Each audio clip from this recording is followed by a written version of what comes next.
Vincent de Paulio aruvinauza fambola Marie adity mianjana amin'ny fampandrosoana ny eglizy.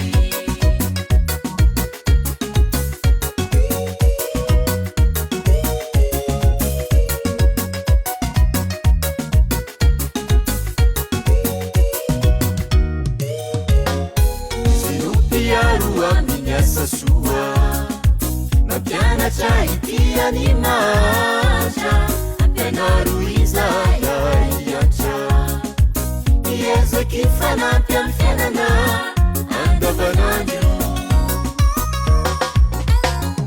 Masonga Vincent de Paulio arovinauza fambola Marie adity mianjana amin'ny fampandrosoana ny eglizy.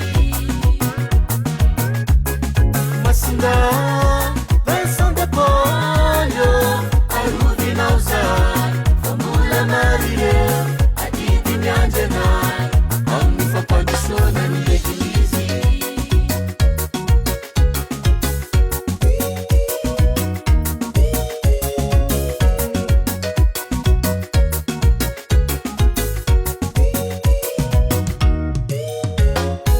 Arovinao hatrany zaye ila piaro faharoany gasikara fambola lavitrany dianaye fa beresakatsakana manimba